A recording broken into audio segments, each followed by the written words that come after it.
तेरी सब मेहनत बेकार। चल नहीं जाए छठ पूजा में घर जस्ट हम बाइक से लिफ्ट लेनी हुआ नु तो हम आ गए बनी हुआ। अब यहाँ से नु पैदल जाते नहीं 10 मिनट लगता है रेलवे स्टेशन। लिफ्ट मिल गए काका दिल अब सीधे मेन रोड में। जिंदगी एक सफर है सुहाना। हर हर हर महादेव। तो भैया लोगिन कैसन बानी रहो लोगिन। हमारा नाम नितेश बा, हम बानी बिहार पूर्वी चंपारण से। अब भैया नु हम अभी बने हुआ तमिलनाडु में मेहनत मजदूरी करी लो पैसा कमाए आयल बानी। अभी नु सवेरे सवेरे का टाइम होता 6। अभी नु भैया देख ही लोगे हम खतनी हुआ छाना आ पूरी सवेरे सवेरे के 6 बजे ना। काहे कि हमने 3 आदमी रहनी सर तो 2 आदमी आज घर जावे रखल नु तो 2 आदमी चल गए लोग बोरई में उठ के अब बनेले रखल पूरी या चाना तो वह हम उठ के खातनी। देखी लोग भैया अब के फ्रेश भेल बा उन्हें तो हम खैला के बाद हम सोचल बनी हम बिहान चल जाते तो खाओ के हम जाते नहीं स्टेशन पर। अगर तत्काल टिकट मिल जातो तो बिहान हम चल जाबो ठीक बा। आज ना के नहीं वो लोग साथ कहे कि मलिकुआ शादी में गेल हवा तो पीठ कथी कह जाला पीठ पीछे भागल कायरता वाला ना। ओकरा बाद हम चलते नहीं अभी स्टेशन पर से अगर टिकट मिल जाई ठीक बा ना मिलते नहीं जाए बिहान जाए तो खाना के दिन घर पर गल जाई तो अगर बिहान के टिकट ना मिली तो कैंसिल कर देबो प्लान कह देबो मलिकुआ से गिरत नहीं आदमी खोजे ठीक बा। तो फिलहाल खाए चलता नहीं मालिक रहती हो तो बात करती कभी कहत हो यही लोग के साथ चल जाती लेकिन मालिक के ना बना फोन उठाओ तो क्यों चल जाए ना विश्वासघात अच्छा नहीं ठीक बा। तो खाना खा के फिलहाल हम मस्त चलता नहीं हुआ चल जाइए स्टेशन पर देखते तत्काल टिकट मिला था कि ना ठीक बा। मिल जाए तो चल जाइए।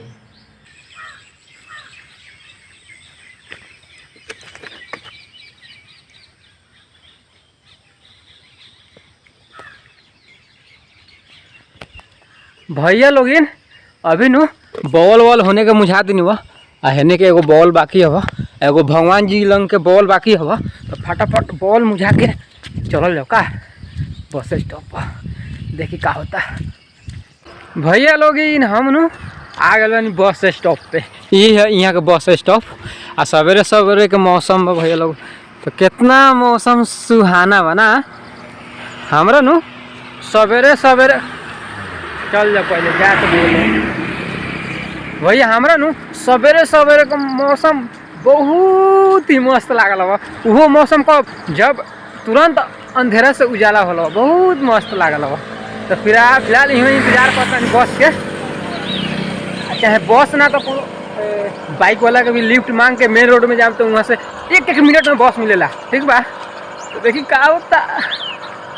तो भैया हो फाइनली नु लिफ्ट मिल गए काका दिल अब सीधे मेन रोड में बहुत जल्दी बस आ रहा है 2 मिनट पर वहाँ से बस पकड़ के पालाकोटा स्टेशन पर। थैंक यू काका। भैया हो अभी नु टाइम हो 7:15 होत हुआ जस्ट हम बाइक से लिफ्ट लेनी हुआ नु जैसा ही इन्हें बस मिल गया उतरते मात्र मेन रोड में तो हम आ गए बनी हुआ। अब यहाँ से नु पैदल जाते नहीं 10 मिनट लगता है रेलवे स्टेशन जाए में। देखिए अब रेलवे स्टेशन के का हाल बा मिले तो टिकट की ना मिलता ए छठी मैया और रउए ऊपर बा।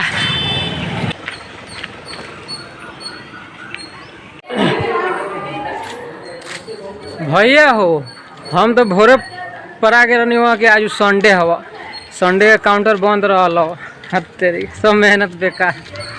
चल नहीं जाए छठ पूजा में घर चलो अब कमा 1 हफ्ता बाद छठ बाद आदमी हो जी का कोनो बात नहीं क्या कैसे हम भोर पर आ गए आज संडे बंद रहेला। ये हवा छोट मोटे स्टेशन चलो तो नहीं भैया रूम पर लोड वोड हो तो गिराए आराम से 1 हफ्ता कमाए तो बाद आइए जाइए लोग छोट बाद। भैया हो हम नु आगे नहीं हुआ उड़लवा तनी सुपर फास्ट बस रहा वैसे ना रुकलवा तो ले दिलवा 5 किलोमीटर आ गाड़ी आई बहाने हम मिला दे तनी रोगो लोगन से, वो आदमी से जौन आदमी धोखा देले बा। आगे नु एगो हेलो बोलो कंपनी बा, कोई आदमी से बात भेल लो, कहले लो ठेकेदार हो, कहले लो आदमी दे हम, लेकिन धोखा दे देल बा। वो आदमी तनी भेंट कराया तनी रोगो लोगन के, चली लोगे। ओ भाई ठेकेदार साहब केने हो? कहाँ उन्हें ठेकेदार हवा ना हवा? मर्दम चिन्ह तो ठेकेदार के, ठेकेदार ना हवा। भैया बोलू कि भुजिया चिरत हवा। हाँ ये है वो ठेकेदार साहब, तनी भेंट कराया तनी रोग लोगन का, साफ साफ बताया देते। ठेकेदार साहब प्रणाम। कहीं ना आदमी को के धोखा दे देनी, अकेले छोड़ दिले बनी। चल गए लोग घरे। हाँ ठीक बानू काम रोए असरब हमको केहू के ना कहनी आए भागता नहीं भागला सोई तनी सुन लिया का कहा तनी का आए अब गए 5 बजे भोरवा में। पहले रोगो पतियात गए नहीं कि सही से ठीक काम कहले बानी। हाँ तना रोगे भरोसे से हम आदमी माना कह देनी ना, चल गए आदमी घरे।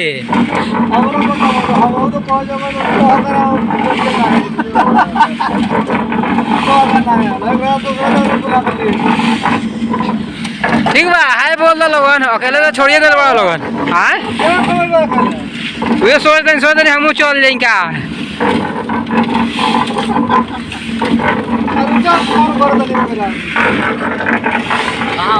बड़का फेरा में डलने वालों हमरा के भैया का कहीं कमाई लोगन यही काम होला, बतैले बा नहीं लोगन के। ठीक बा जाता नहीं तो है नहीं, पूरी आलू दम खा के रूम में आराम करल जाई। लोड होगी तो मानी ना, अकेले लोडो गिरा पड़ी।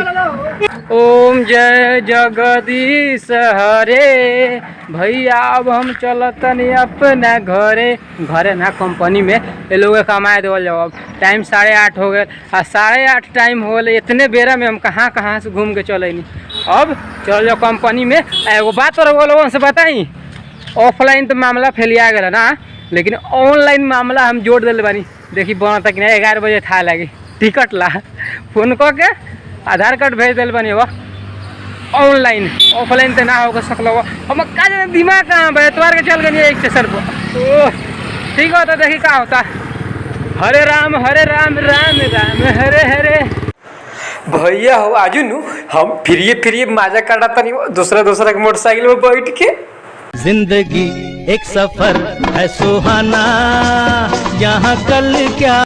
तो भैया लोगिन अभी नु टाइम दिन के 10 बज गए बा, हम नु लोड कर दिल बानी गाड़ी पर। देखी लोगे अटी में से लाद देनी 200 लोड बा 6 इंचिया के, यही में 100 गो 4 इंचिया लादे के बा। तो हमनी कंपनी में तो 4 इंचिया ना बनेला भैया, दूसरा कंपनी में से 4 इंचिया लाद के जाए के गिरावे। तो चली लोगे डोर बंद करे पड़ी। आवा हो भैया डोर बंद करवावा, आदमी इल्ला तो तोरे कर नीला पिल्ला। तो भैया हो हम नु देखी 100 गो पत्थर 4 इंचिया लोड कर दिल बानी। ये ऑनर हवा, ये कंपनी हवा, यही में हम कमाए गए बानी। है देखी कितना सुंदर मंदिर बा। तमिलनाडु के गाँव में नु बहुत ज़्यादा मंदिर बा, और बहुत ज़्यादा हेलो बोलो कंपनी भी बा।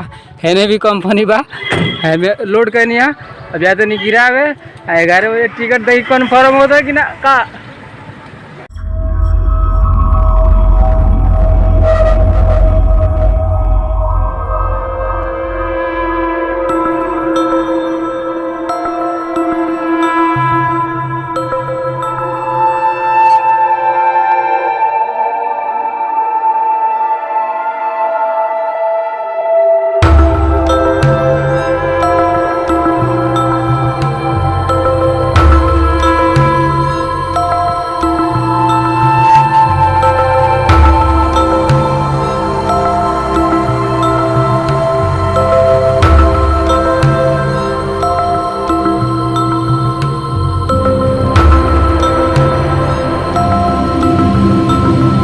भैया हो अभी नु टाइम होत हो शाम के 5 बजे हुआ, हाँ मस्त शाम के टाइम हो तो बैठल पनी हुआ लोड वोड गिरा के अइला के बाद रूम में आराम करत नहीं हुआ।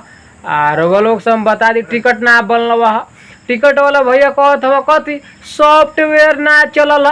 तो कोनो बात नहीं है, हम अपन माइंड चेंज कर देनी हुआ ना जब फिर जा फिर ना आव। अब एक बार घर जाए जी तो ना आवल जी का कोनो काम में लागल यदि सोचले बनी एगो अलग माइंड सेट बा हमार ऊपर काम कर ली का जिंदगी भर में थोड़े कमात रह जाई। तो जिंदगी खेलती भी उसके साथ है जो खिलाड़ी बेहतरीन होता है। ठीक हो भैया लोग, तो ये वीडियो को हम में समाप्त करते हैं का। मिल जाए अगला वीडियो पे। और सब लोग इनके हैप्पी छठ पूजा बहुत बढ़िया से छठ पूजा सेलिब्रेट करी लोग रहुआ लोग। ठीक बा, मिलो अगला वीडियो में। जय हिंद, हर हर महादेव।